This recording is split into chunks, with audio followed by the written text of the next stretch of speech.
Hi all, അപ്പോൾ നമുക്കിന്നൊരു പായസം വെച്ചാലോ. അപ്പോൾ ഓണത്തിന് മുന്നേ ഞാൻ പായസം വയ്ക്കാൻ തുടങ്ങി. കാരണം ഇങ്ങനെ ഓണത്തിന് വേണ്ടിയിട്ടുള്ള ഓണക്കിറ്റ് വാങ്ങുമ്പോൾ അതിൽ പാലടയുടെ മിക്സും അതുപോലെ തന്നെ സേമിയയുടെ അങ്ങനെ പായസത്തിനുള്ള എല്ലാ സാധനങ്ങളും വാങ്ങുമല്ലോ.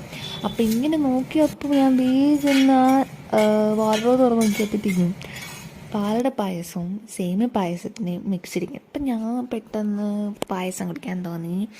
അപ്പം ഞാൻ അങ്ങനെ അമ്മയോട് പറഞ്ഞു, അമ്മ ഞാൻ സേമിയ പായസം വെച്ച് എൻ്റെ ഫേവറേറ്റ് പാലടയാണ്. പക്ഷേ പാലട ഞാൻ ഓണത്തിൽ നിന്ന് സദ്യയുടെ കൂടെ കഴിക്കാൻ വേണ്ടിയിട്ടാണ് ഞാൻ ആദ്യം പാലട എടുക്കാതെ സേമിയ എടുത്തത്. അങ്ങനെ ഞാൻ സേമിയ എടുത്തോട്ടെ എന്നൊക്കെ അമ്മയോട് ചോദിച്ച് പെർമിഷനൊക്കെ വാങ്ങിയപ്പോൾ പറഞ്ഞു കുറച്ചെടുത്താൽ മതി എന്നൊക്കെ പറഞ്ഞ് കുറച്ചെടുത്ത് ഉണ്ടാക്കാമെന്ന് വിചാരിച്ചു.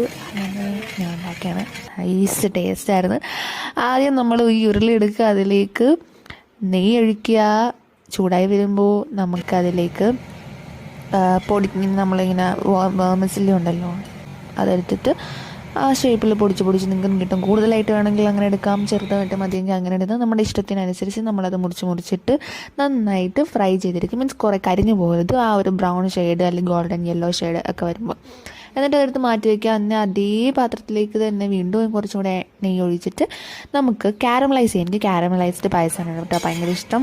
അപ്പോൾ ഞാൻ ആവശ്യത്തിന് പഞ്ചസാരയിട്ട് അത് കാരമലൈസ് ചെയ്തു. അത് സെറ്റായി വന്നപ്പോൾ ഞാൻ അതിലേക്ക് പാലൊഴിച്ച് പിന്നെ ആവശ്യത്തിന് വെള്ളം കൂടെ ചേർത്ത് നന്നായിട്ട് ഈ പാട വരാതെ ഇളക്കി കൊടുത്ത് ഇളക്കി നന്നായിട്ട് വന്നതിന് ശേഷം നമ്മൾ അതിലേക്ക് ഏലക്ക പൊടിച്ചതും കൂടെ ചേർത്ത് ആവശ്യത്തിനുള്ള പഞ്ചസാരയും കൂടെ ആഡ് ചെയ്തതിന് ശേഷം നമ്മൾ നേരത്തെ വറുത്ത് വെച്ച് സേമിയയും കൂടെ ഇട്ട് കുറുക്കി എടുത്തതിന് ശേഷം ലാസ്റ്റ് മിൽക്ക് മെയ്ഡും കൂടെ ആഡ് ചെയ്ത് അടിപൊളി. പിന്നെ നമ്മുടെ കശുവണ്ടിയും കുറച്ച് മുന്തിരി, എനിക്ക് മുന്തിരിങ്ങ ഇഷ്ടമല്ലാത്തതുകൊണ്ട് ഞാൻ മുന്തിരിങ്ങ ഇട്ടില്ല കേട്ടോ. അപ്പോൾ കശുവണ്ടിയൊക്കെ കൂടെ വറുത്തതിനകത്തോട്ട് ചേർത്ത് നല്ല അടിപൊളി പഴമൊക്കെ ചേർത്ത് ഇങ്ങനെ കുഴച്ച് കഴിക്കുമ്പോൾ എൻ്റെ മോനെ അടിപൊളിയാണ്. പക്ഷെ എനിക്ക് പാലട ആയിട്ട് ഭയങ്കര ഇഷ്ടമാണ് സേമിയക്കാട്ടിലും. പക്ഷേ ഞാൻ പറഞ്ഞല്ലോ സദ്യയുടെ കൂടെ കഴിക്കാൻ വേണ്ടി ഞാൻ പാലെടുത്ത് മാറ്റി വെച്ചിട്ട് സേമിയ എടുത്താണ്.